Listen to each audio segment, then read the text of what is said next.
एक व्यक्ति काम की तलाश में दर दर भटक रहा था। इधर उधर धक्के खाने के बाद निराश होकर जब वह घर वापस लौटने लगा तो पीछे से आवाज आई, ए भाई, यहाँ कोई मजदूर मिलेगा क्या? उसने पीछे मुड़कर देखा तो पाया कि एक झुकी हुई कमर वाला बूढ़ा व्यक्ति 3 गठरिया उठाए हुए खड़ा है।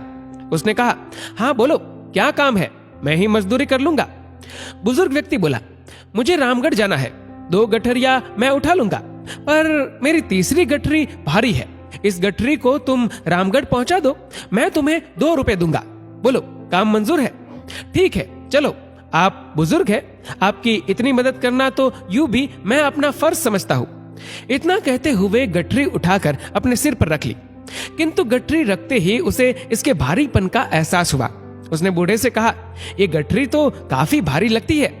हाँ, इसमें 1-1 रुपए के सिक्के हैं। बूढ़े ने लगभग फुसफुसाते हुए कहा।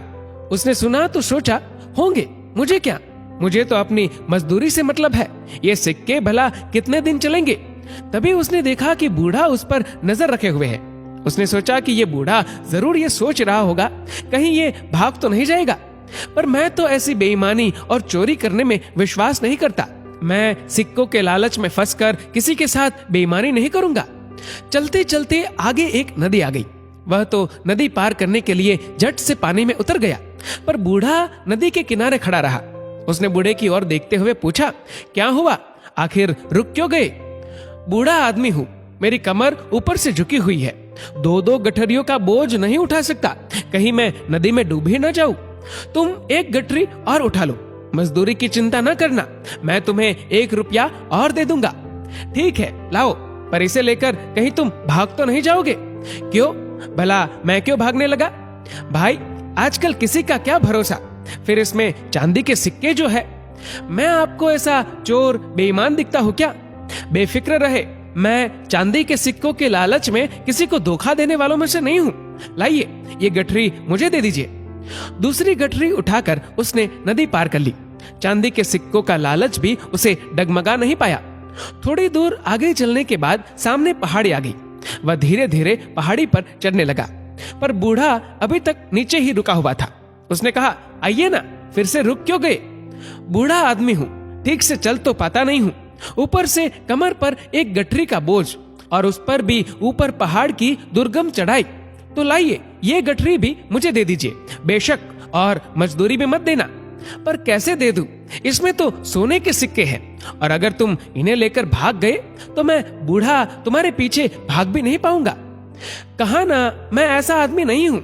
ईमानदारी के चक्कर में ही तो मुझे मजदूरी करनी पड़ रही है, वरना पहले मैं एक सेठ जी के यहाँ मुनीम की नौकरी करता था।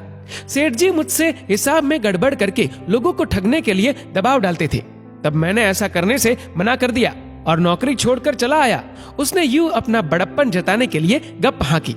पता नहीं तुम सच कह रहे हो या, खैर उठा लो ये सोने के सिक्कों वाली तीसरी गठरी भी। मैं धीरे धीरे आता हूँ, तुम मुझसे पहले पहाड़ी पार कर लो तो दूसरी तरफ नीचे रुककर मेरा इंतजार करना। वह सोने के सिक्कों वाली गठरी उठाकर चल पड़ा। बूढ़ा बहुत पीछे रह गया था। उसके दिमाग में आया, अगर मैं भाग जाऊं तो ये बूढ़ा तो मुझे पकड़ नहीं सकता और मैं एक ही झटके में माला माल हो जाऊंगा। मेरी पत्नी जो मुझे रोज कोसती रहती है, कितना खुश हो जाएगी। इतनी आसानी से मिलने वाली दौलत ठुकराना भी बेवकूफी है। एक ही झटके में धनवान हो जाऊंगा। पैसा होगा तो इज्जत, ऐशो आराम सब कुछ मिलेगा मुझे। उसके मन में लालच आ गया और बिना पीछे देखे भाग खड़ा हुआ। 3-3 भारी गठरियों का बोझ उठाते भागते भागते उसकी सांस फूल गई। घर पहुंचकर उसने गठरिया खोल कर देखी तो अपना सिर पीट कर रह गया। गठरियों में सिक्कों जैसे बने हुए मिट्टी के ढेले ही थे। वह सोच में पड़ गया कि बूढ़े को इस तरह का नाटक करने की जरूरत ही क्या थी। तभी उसकी पत्नी को मिट्टी के सिक्कों के ढेर में से एक कागज मिला जिस पर लिखा था, ये नाटक इस राज्य के खजाने की सुरक्षा के लिए ईमानदार सुरक्षा मंत्री खोजने के लिए किया गया था। परीक्षा लेने वाला बूढ़ा व्यक्ति और कोई नहीं, स्वयं महाराजा ही थे। अगर तुम भाग न निकलते तो तुम्हें मंत्री पद और मान सम्मान सब कुछ मिलता। पर हम सभी को सचेत रहना चाहिए। न जाने जीवन देवता कब हम में से किसकी परीक्षा ले ले। प्रलोभनों में न गिरकर सिद्धांतों को पकड़े रखने में ही दूरदर्शिता है। दोस्तों, इस वीडियो को लेकर आपकी क्या राय है नीचे कमेंट करके जरूर बताएगा। और अगर आपको वीडियो अच्छा लगा हो तो इस वीडियो को लाइक करेगा, शेयर करेगा ज्यादा से ज्यादा लोगों तक। और ऐसी ही और भी इंस्पिरेशनल वीडियोस के लिए सब्सक्राइब करें हमारे यूट्यूब चैनल को और फेसबुक पर फॉलो करें हमारे पेज को। धन्यवाद।